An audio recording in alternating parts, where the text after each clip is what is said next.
Good morning, everybody, from Dallas to Fort Worth International Airport here in Dallas, Texas. Just landed a few minutes ago from Champaign. My inbound flight came in a few minutes early, which was good. I got about 2.5 hours here, and then I'll be connecting on the American 787-9 up to Chicago. So the next 2.5 hours I'll just spend here joyriding the Skylink or something.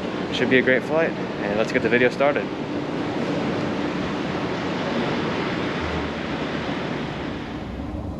I spent the next 2 hours in Dallas riding the Skylink around the airport and plane spotting. Somehow on one of the trips, I managed to get the entire Skylink car all to myself. Check out the views. You never really realize just how big these planes are until you get up close like this. I mean, it's crazy. I mean, look at that A321 and the 737s right there. And the A319. Normally smaller planes, but they're huge. Look at that, we got a water cannon salute. Check that out.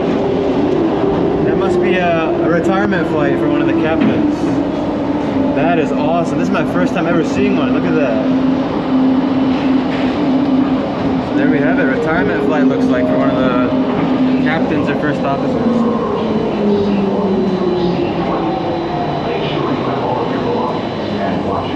I'm gonna get off here. You'll see why. Now, while it might seem otherwise, the DFW employee store is not just for employees, and anybody can shop there. Overall, it's a pretty cool store with all sorts of aviation-related items, most of them, of course, being American Airlines branded. Check this out. I mean, it's a cool shirt and all, but come on now, only a real nerd would buy this. Okay, I had to buy this. You know, I'm flying the 787 today. I just had to, alright? Don't judge me.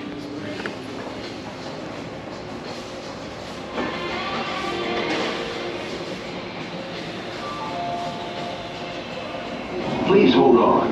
This train is departing.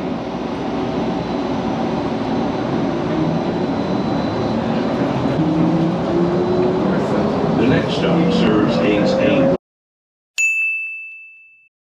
through A21 and rail to Dallas. Please hold on as we are approaching gates A1 through A21 and rail to Dallas. Make sure you have all of your belongings. Watch your step as you exit the train.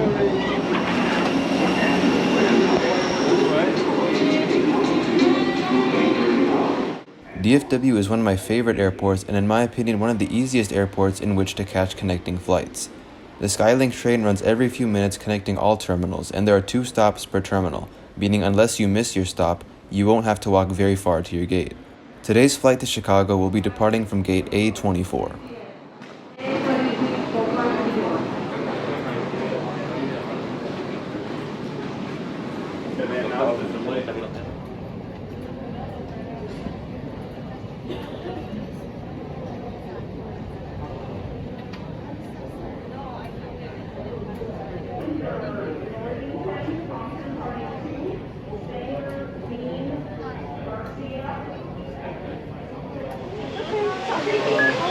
Thank you, man. Thank you. I started falling over. I'm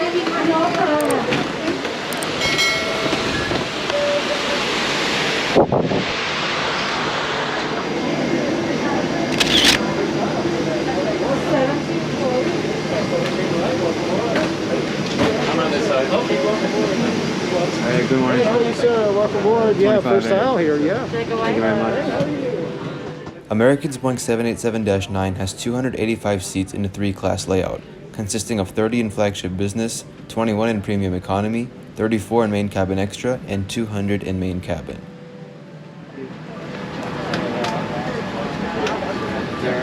All I heard was with them. My seat for today is 25A, which while booking the flight was designated as a preferred seat, and thus cost me $25 extra to reserve. More on that in the description below. Otherwise, seat selection in economy class is normally free of charge. Each economy class seat on the 787 features a seatback entertainment screen, which can be used by touching the screen or by remote control. The seats also have a USB port and a headphone jack, a retractable remote control for the entertainment screen, as well as a universal power outlet.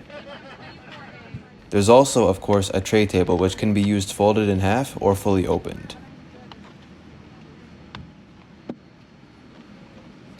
Here in the seat pocket you'll find the air sickness bag, safety card, and American Way magazine. The economy class seats on the 787 offer 31 inches of pitch, which I found to be good, but maybe a little tight if you happen to have a large bag in front. The overhead panels on the 787 feature individual air vents and reading lights. You'll notice that there are no flight attendant call buttons or reading light controls present on the panel, and that's because they're located on the remote control for the entertainment system. Just like most American flights these days, each passenger receives a sanitizing towelette upon boarding. However, I'm not sure how much longer US carriers will continue supplying these. Shortly after sitting down, I noticed that my seat back and tray table were noticeably dirty. Now, I'm definitely not one to complain, but considering how much US carriers love to promote their quote-unquote deep cleaning procedures during the pandemic, I wasn't too pleased to see this. This is not a problem unique to just American Airlines. In fact, I've experienced similar issues on United and Delta as well. However, I was thankful to have the sanitizing towelette on hand, so I ended up wiping down everything myself.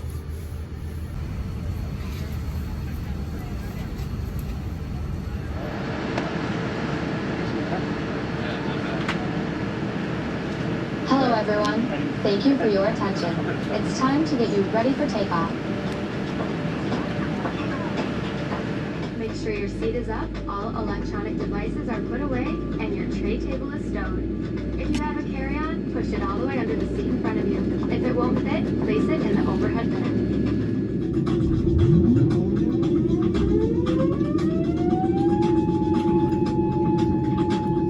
Slides at every door can be detached and used as wraps. You'll find the exact location on your safety card.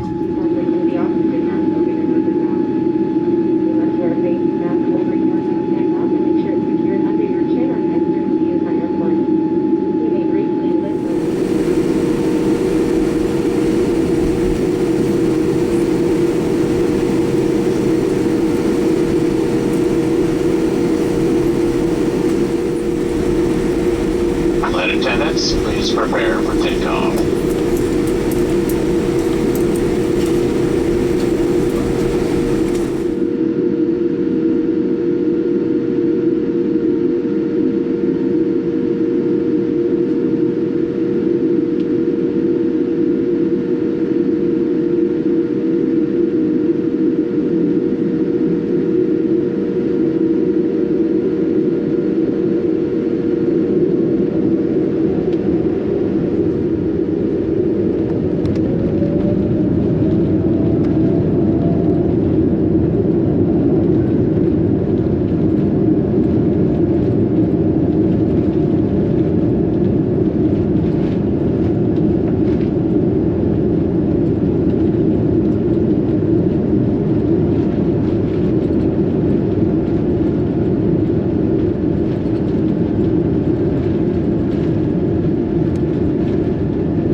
Boeing 787 windows need no introduction. These were the first ever aircraft windows in history to lack physical window shades. Instead of there being an actual plastic window covering, there are two buttons below the window that control the amount of light passing through it. Pushing up theoretically makes the window brighter, while pushing down makes it darker. It's a really cool feature, but there are definitely downsides, and here you can probably see one of them. You'll notice that despite me pushing the buttons, my window brightness isn't changing. That's because the flight attendants have the ability to quote-unquote lock the windows of all passengers, meaning they leave them set on a particular brightness during the majority of the flight. For passengers wanting to relax, this is great. However, for those who genuinely want to enjoy looking out the window, it's terrible.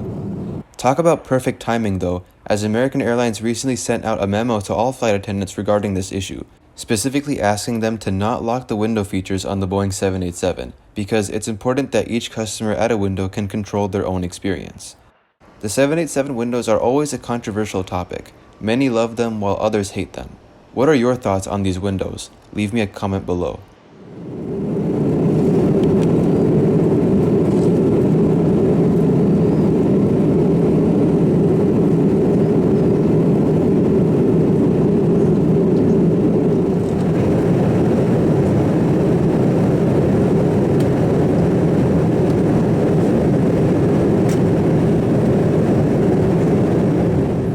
I've reviewed American Airlines' entertainment system countless times, so today I'll do my best to avoid going too deep into this.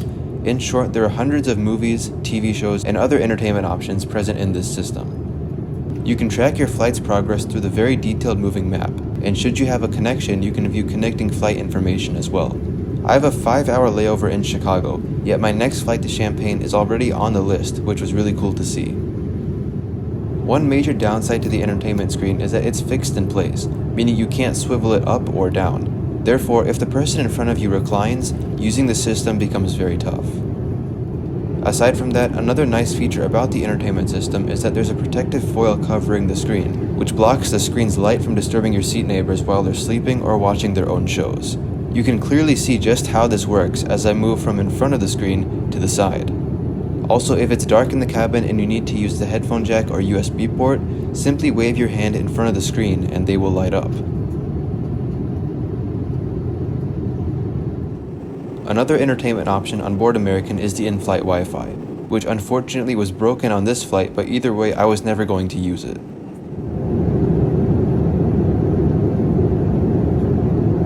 American recently reinstated the snack and drink service on most of their mainline flights, and you can't imagine how happy I was to see that air travel, at least here in the US, is slowly returning to the way it was pre-pandemic. I chose to have ginger ale as my drink today, and in terms of snack there were two options, pretzels or Biscoff cookies.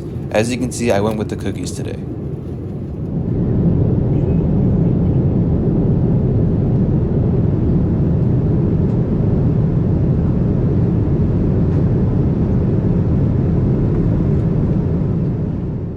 The remainder of the flight was uneventful, so here we are already beginning our descent into Chicago. Today we are once again arriving into O'Hare via the West Flow approach pattern, which, if you know me, is one of my most favorite approaches in the entire world. We will approach Chicago from the southwest, then fly past the airport and downtown Chicago on the downwind. We would then make our base leg turn over Lake Michigan and arrive on runway 28 center.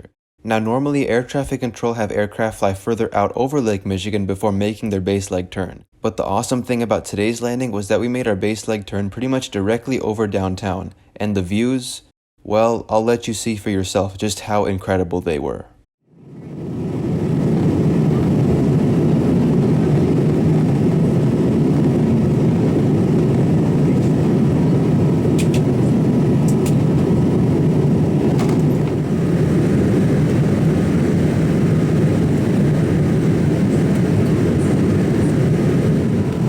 Prepare for landing. Please close your tray table and put away carry-on items. Place your seat in the original upright position with footrest stowed.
Please remain seated with your seatbelt fastened until the seatbelt sign is turned off.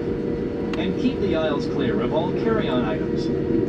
Take a moment to check your seat back pocket for any personal items, like tablets and cell phones. When you open the overhead compartment, be careful, as items may have moved in flight. And thank you for choosing American Airlines.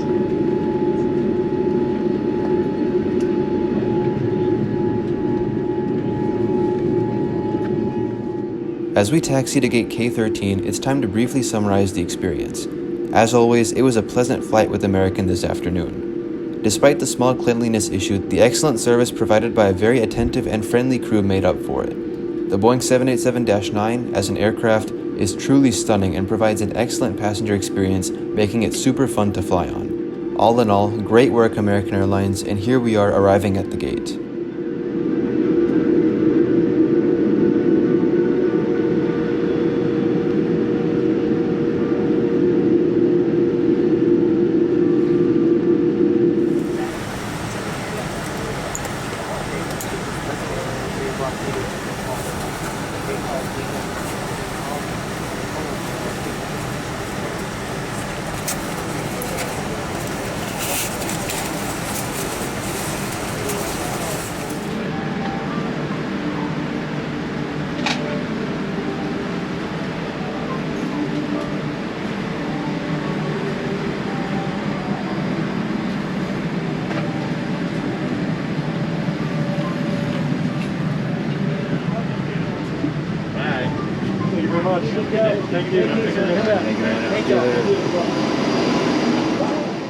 Thank you very much for joining me today. If you enjoyed the video, please drop a like below, and if you have anything to share, feel free to leave a comment. If you are new to my channel, please don't forget to subscribe for more exciting content, especially more flight reviews, which I plan to upload every week from here on out.